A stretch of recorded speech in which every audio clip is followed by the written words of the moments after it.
When I was 19, I left Oregon and moved to Florida to be with my boyfriend, Alex.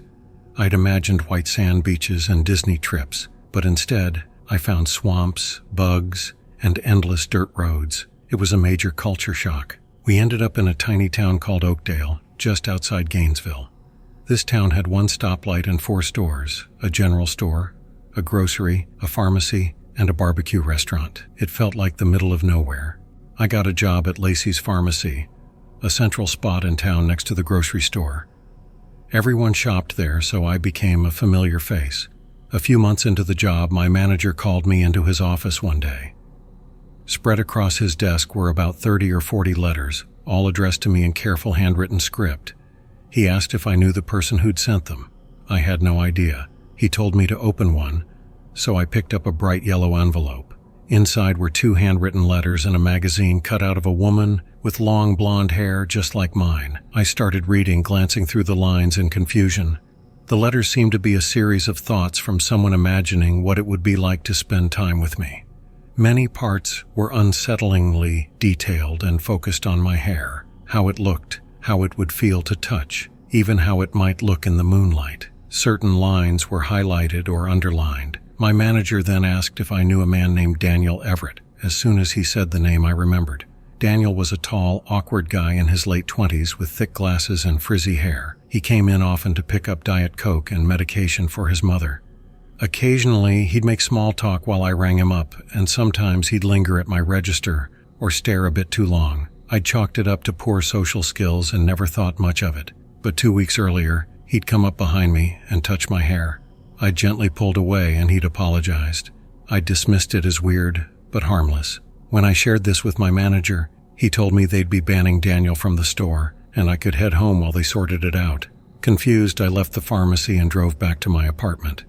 A few hours later, there was a knock at my door. When I looked out the window, I saw a group of people in tactical gear with large weapons, along with 2 men in suits and several uniformed officers. I opened the door, feeling surreal as a female officer held up a few of those familiar letters. She asked if they could come in to talk about them, and I felt my stomach drop, realizing these letters had been read by nearly everyone involved. The officer explained that when the police tried to serve Daniel with a trespassing notice, he'd become agitated, insisting that I wanted to talk to him, and that this was all a mistake. He was so uncooperative that they decided to pursue stalking charges. Then she added something chilling.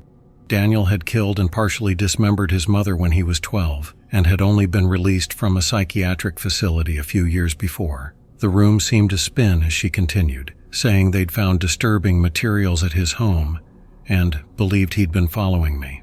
The next day, Daniel was arrested for stalking after he was found loitering in the Lacey's Pharmacy parking lot.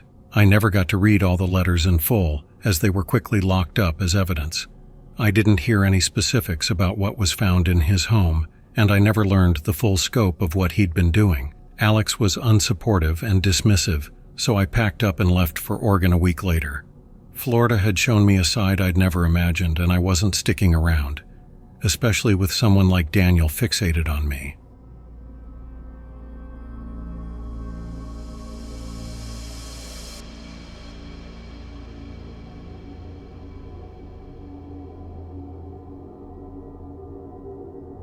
I grew up in a small town, the type of place where people rarely locked their doors, or at least they didn't back then.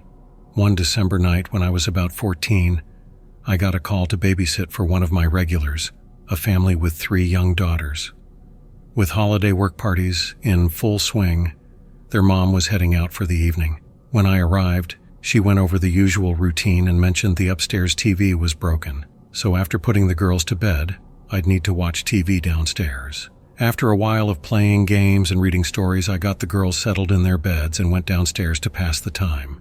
It was around 1:30 a.m., and I was flipping through channels, trying to stay awake. I remember grabbing the phone to call either my mom or my sister, just to let them know I'd be getting home pretty late. That's when I heard the front door open upstairs. The sound surprised me. I'd expected the mom to be out much longer, especially since she knew I could stay as late as needed, so long as she called a cab for me. I started up the stairs and halfway up heard a loud stumble. My heart jumped and I quickened my pace, assuming she'd had too much to drink. But when I reached the landing, I froze. There in the hallway was a woman I'd never seen before. clearly intoxicated and struggling to stay upright. Beside her were two men, both unfamiliar, and looking just as startled to see me as I was them. I asked them why they were there, hoping for some kind of reasonable explanation. The woman mumbled something about being there for the party, slurring her words. This didn't make sense, and I asked if they knew Helen, the girl's mother. One of the men scanned me up and down, his gaze making me feel even more uneasy. He asked if I was there alone, and I felt my stomach drop. All I could think about were the 3 little girls sleeping just a few doors away. Instead of answering, I tried to stay calm and firmly told them there was no party here, and they needed to leave. The woman insisted she was in the right place, and one of the men, the one who'd questioned me, took a step toward me. In that tense moment, we all heard the distinct sound of a phone button being pressed. I'd forgotten the phone was still in my hand, but the noise seemed to snap him out of his daze. He must have thought I was calling someone, and he quickly nudged the other man, saying they should go. The 2 men helped the woman up, and they all stumbled back outside. The second they were out, I shut the door, locked it, and ran to the front window, watching them until they disappeared down the street.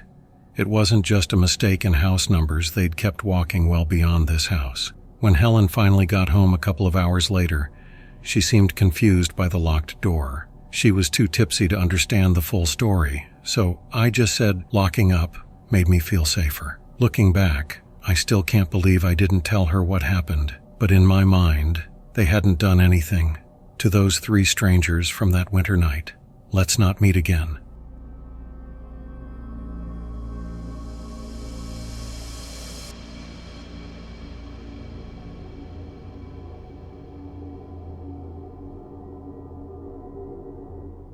My husband and I had just moved down to a small town in Nevada from the bustling city of Los Angeles, California. For safety and practicality, I won't disclose the exact location of our residence, but I will say this area's population is definitely below 900 people. We'd moved shortly after the birth of our son, having decided that small-town life was right for us as a young couple and new parents. Jobs are easier to come by, the pace is slower, expenses are reduced, and it seemed like the perfect place to raise our family. Surprisingly, the only concern I had about the place was the fact that everything was so spaced out, with the nearest house a little over a mile away. In case of an emergency, my neighbors could be of little to no assistance. Jack, however, had no qualms about this. He's a rather private person, and the idea of slight seclusion didn't bother him. So, we moved in on a hot summer day. At the time of this incident, we had only been in town for maybe 2 weeks and were still settling in. It was a warm Friday night around 11 p.m., and my husband was in town working security at the bank. Our son Leo was only 3 weeks old and very colicky, and on this night he was just inconsolable. No matter what I did, he wailed his little lungs out. I was at a loss, so I decided to go for a walk with him, as car rides always seemed to soothe him. I would have driven him around in the car, but Jack had taken it to work that night. I should mention we have 2 dogs, a 2-year-old German Shepherd named Rocky and a 4-year-old Maltese named Bella. I figured they would need a walk before I managed to calm Leo down, and we all turned in for the night. One thing about Rocky and Bella is that they're very protective of me and the baby, and will raise the alarm at the smallest threat. It made me feel safer.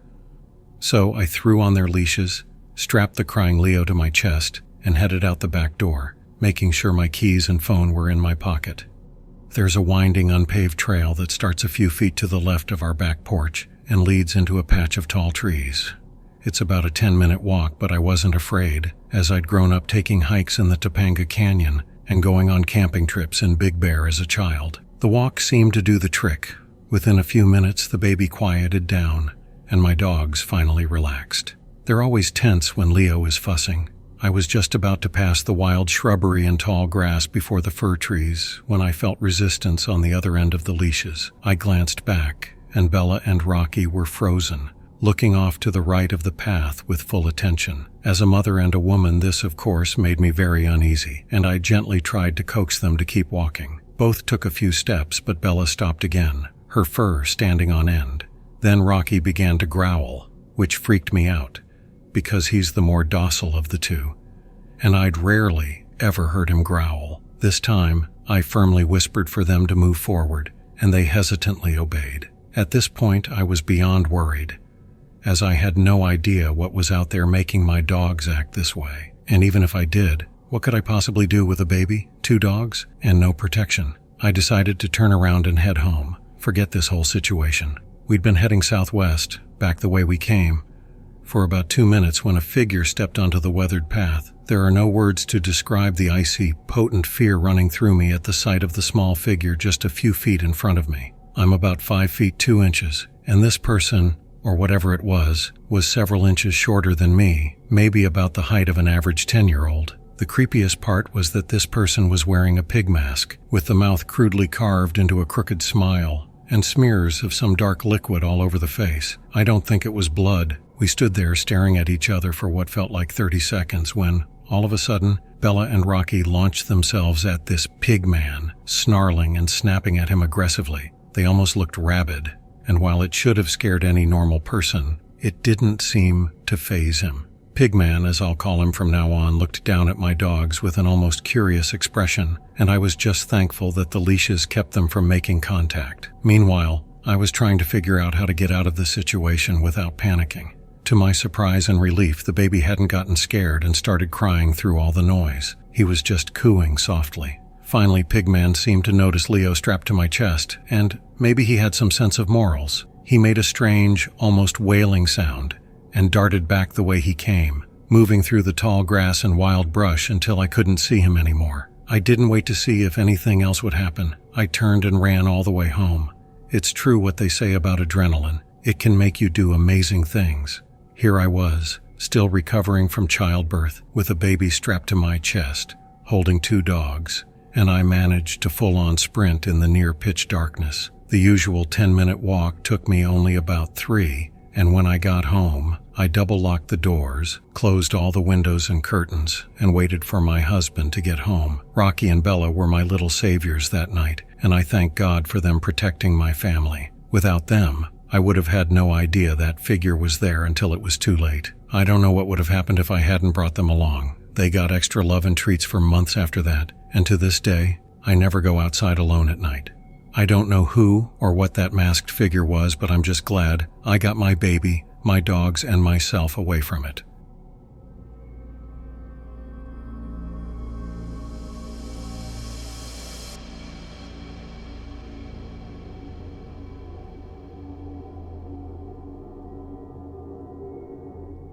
This happened to me just 5 days ago on a Saturday. For context, I'm a 16-year-old French boy. That day I was hanging out with my friend, a 17-year-old girl, in my small French hometown. We were sitting on some large rocks behind the town's kindergarten, facing a beet field around 8 p.m., with the sky just starting to darken. Nothing significant ever happens in our town, except for a recent incident where a father attacked his daughter and wife. Thankfully, it has nothing to do with my story, but it's worth mentioning that we don't have many strangers here since it's a remote town close to Paris. As my friend and I were sitting and snacking, I noticed a man in a beanie walking toward us with his hands in his sweatshirt. He was too close for us to get up and leave easily. He came right up to us and started speaking English.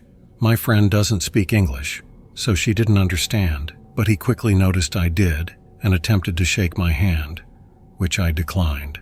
Although he didn't appear drunk or high, his presence immediately made me uncomfortable. The man gestured toward the field behind me, pointing out the plants and asking if they were cabbage. He spoke in an oddly insistent tone, like he needed me to look over my shoulder. I told him yes, they were, hoping to end the conversation, but he kept pressing as if he wanted me to look back and see for myself. He was standing less than a meter away, close enough to do anything he wanted. He continued with strange comments about asking others in town who hadn't understood him, and about how even his driver had mentioned there might be cabbage here.